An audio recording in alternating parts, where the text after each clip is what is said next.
जैसा कि आयोग के द्वारा सूचना है जो जारी किया गया है, उसके तहत जो सूचना में आप देख पाएंगे कि क्या क्या आपको एडमिट कार्ड के को डाउनलोड करते समय आपको डालना है। और चूंकि यहाँ पर जो आपका एग्ज़ाम का जो पैटर्न है, जो 6 to 8 का जो उम्मीद था उससे थोड़ा सा यहाँ पे अलग हो सकता है और होगा ही। ठीक है, जैसा कि यहाँ पर देखने को मिल रहा है। जैसे कई बार सवाल उठता था कि आखिर आपने ऑप्शन जब चूज नहीं किया फॉर्म भरने के टाइम पे, फिर सब्जेक्ट का कैसे चुनाव होगा। तो अब बीपीएससी ने वह गलती सुधार करके अब आपको एडमिट कार्ड डाउनलोड करते वक्त ही आपको एक लिंक दे दिया है, जिस लिंक में आप सब्जेक्ट को चुनाव करेंगे और उसके बाद ही आपका प्रवेश पत्र डाउनलोड होगा। ठीक है, तो यहाँ पर देखिए क्या है, अध्यापक नियुक्ति प्रतियोगिता परीक्षा 2.0 के लिए दिनांक 2/12/23 से प्रवेश पत्र, जो कि आज से आपका प्रवेश पत्र अब डाउनलोड होने की प्रक्रिया शुरुआत हो गई है।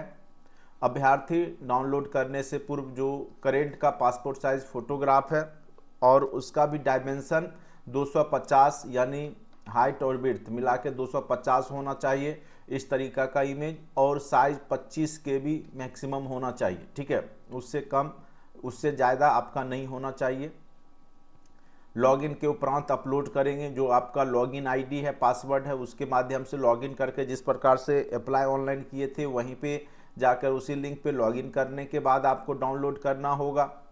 डाउनलोड किए गए ई एडमिट कार्ड में अभ्यर्थियों के आवंटित परीक्षा केंद्र कोड के रूप में दर्ज होगा। ठीक है, जिसमें केंद्र कोड एवं सेंटर जिला का नाम लिखा होगा। वर्ग 6 to 8 एवं वर्ग 9-10 पहले क्या था, तो केवल जिला का नाम पहले आता था। ठीक है, इस जिला में फिर जो है सेंटर कोड बाद में आता था, लेकिन अब जो है दोनों कोड आपको साथ साथ दिए जाएंगे। 6 to 8 एवं 9-10 से संबंधित वैसे अभ्यर्थी जिन्होंने सामाजिक विज्ञान का विषय का चयन किया है, वे इतिहास, भूगोल, अर्थशास्त्र एवं राजनीतिक शास्त्र में किसी 2 विषयों में से, यानी 2 विषय का चुनाव करना है आपको, उसमें से एक विषय इतिहास या भूगोल में से अनिवार्य है, एक आपको लेना ही पड़ेगा। हिस्ट्री या ज्योग्राफी में से कोई एक, तो जनरली लोग हिस्ट्री ले सकते हैं, या ज्योग्राफी जिनका अच्छा है ज्योग्राफी ले ले एक विषय, और दूसरे विषय में आप कुछ भी ले सकते हैं, यानी जो बच गया अर्थशास्त्र और राजनीति शास्त्र में कुछ भी आप ले सकते हैं। तो उम्मीद करते हैं आप समझ गए होंगे, और यह नियम सबके लिए है, 9 to 10, 6 to 8 सबके लिए यह नियम है। ठीक है, यहाँ बजाबते लिखा गया है 6 to 8 एवं 9-10, लेकिन पहले से एक्सपेक्टेड था कि आपके चारों सब्जेक्ट 6 to 8 में रहेंगे, लेकिन ऐसा नहीं है। अब आपको 2 ही सब्जेक्ट यहाँ पर पूछे जाएंगे जो आप चयन करेंगे। इसीलिए मैंने आपको शुरुआत से बोला कि आप चारों सब्जेक्ट को पढ़ के रखिए। कब क्या नियम बदल जाएगा कहना मुश्किल होता है। तो जो लोग 2 सब्जेक्ट अगर चारों पढ़ रहे हैं तो कोई बात नहीं है, और आपके लिए फ़ायदा कारक है, क्योंकि जो 40 नंबर का जो क्वेश्चन होगा उसमें सभी सब्जेक्ट होंगे, जीके भी होगा, जीएस भी होगा, करेंट भी होगा, मैथ भी होगा, तो वहाँ वो आपको फ़ायदा करेगा। अच्छी बात हुई कि आपको चारों सब्जेक्ट पढ़वा दिया गया। अब जो बाद बाकी पोर्शन 80 नंबर के मार्क्स में आपको 2 सब्जेक्ट चुनाव करके आपको बनाने हैं। तो मेरे समझ से अगर जिनका हिस्ट्री अच्छा है हिस्ट्री ले लीजिए, ज्योग्राफी अच्छा है ज्योग्राफी एक रखिए, बाद बाकी आप इकोनॉमिक्स और पॉलिटिकल साइंस में कुछ भी ले सकते हैं। जिनका कॉमर्स बैकग्राउंड है या इकोनॉमिक्स पढ़े हैं वो जरूर इकोनॉमिक्स लीजिए, जो नहीं पढ़े हैं वो पॉलिटिकल साइंस को ले लीजिए। पॉलिटिकल साइंस में जो बेसिक हमारे द्वारा कराया गया कंटेंट में ऑलरेडी सारे वीडियो हैं। साथ साथ आप क्या करेंगे, लूसेंट, ऑब्जेक्टिव और घटना चक्र जो प्रीवियस ईयर का बीपीएससी के सारे क्वेश्चन को आप लोग अच्छे से देख लेंगे, निश्चित रूप से आप अच्छा करेंगे। बाकी टेस्ट भी आपने दिया ही है और लगभग उसी पैटर्न के क्वेश्चन आपके एग्जाम में पूछे जाते हैं। माननीय सर्वोच्च न्यायालय दिल्ली द्वारा पारित न्यायादेश के आलोक में डीएलएड की डिग्री मान्य है। 6 to 8 में भी डीएलएड को मान्यता दी गई है।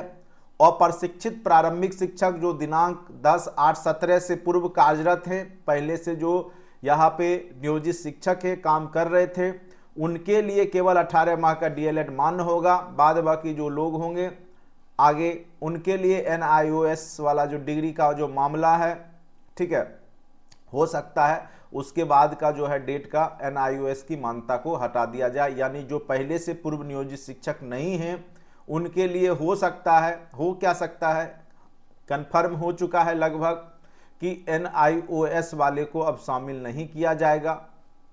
केंद्रीय विद्यालय में जो लोग सफल हुए थे उनको वहां से रद्द भी कर दिया गया है उसके रिजल्ट को, एनआईओएस वालों को। तो बाकी आप लोग देख लीजिए। वर्ग 1 to 5 से संबंधित अभ्यर्थियों को निर्देश दिया जाता है कंडिका 7 में वर्णित सर्वोच्च न्यायालय द्वारा पारित आदेश पर सहमति व्यक्त करते हुए एडमिट कार्ड डाउनलोड करने की संबंधी प्रक्रिया करेंगे, ठीक है। अब देखिए यहाँ पे आपको सहमति टिक करना होगा। अगर मान के चलिए एडमिट कार्ड तो अभी दे देगा आयोग, लेकिन आगे हो सकता है कि अगर आपकी प्रक्रिया जो है, कई लोग एनआईओएस से करके हैं 1 to 5 में, तो हो सकता है कि आगे चल करके अगर एनआईओएस बिल्कुल खारिज हो जाता है, उस स्थिति में जो है आप आयोग पे आरोप नहीं लगा सकते हैं। वैसे अभ्यर्थी जो शिक्षा विभाग, पिछड़ा एवं अत्यंत पिछड़ा कल्याण विभाग के अंतर्गत शिक्षक पद 6 to 8 संगीत कला विषय को छोड़कर आवेदन किए हैं, दोनों विभाग के लिए अलग अलग विषयों का चयन किया गया है, उन्हें केवल शिक्षा विभाग के लिए चयनित विषय के परीक्षा में सम्मिलित होना है।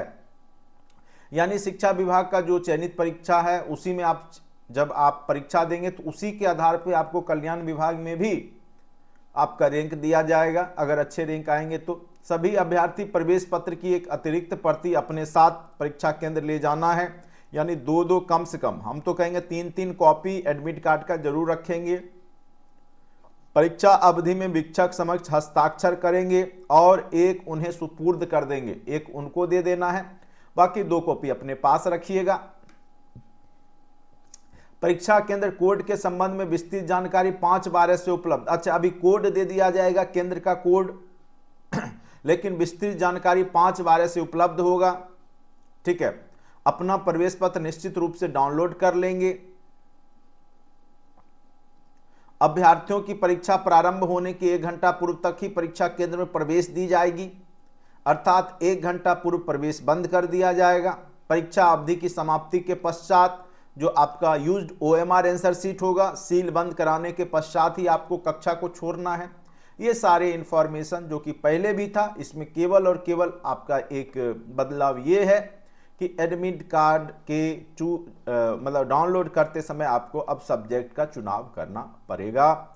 2 सब्जेक्ट के ही क्वेश्चन 6 to 8 में भी पूछे जाएंगे और 9-10th में भी पूछे जाएंगे। इसीलिए मैं बोल रहा था बार बार कि 6 to 8 और 9-10th वाले जो है लगभग सिलेबस सेम होगा, इसीलिए उसी प्रकार से तैयारी कीजिए जिस प्रकार से 9-10th के एग्जाम के क्वेश्चन पूछे गए थे।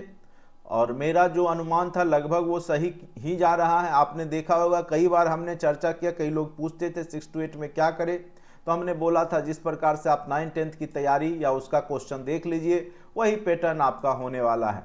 तभी पता नहीं था कि चारों सब्जेक्ट होंगे या 2 ही होगा, लेकिन अब क्लियर यहाँ पे कर दिया गया है कि दोनों वर्ग में आपके अलग अलग 2 सब्जेक्ट 80 नंबर के होंगे, बाकी 40 नंबर के क्वेश्चन कॉमन क्वेश्चन आपको सबके लिए 6 to 8 के लिए कॉमन और 9-10th के लिए अपना कॉमन एक जो कह सकते हैं 40 नंबर के क्वेश्चन होंगे। तो उम्मीद करते हैं यह बात आप लोग को अब अच्छे से समझ में आ गया होगा।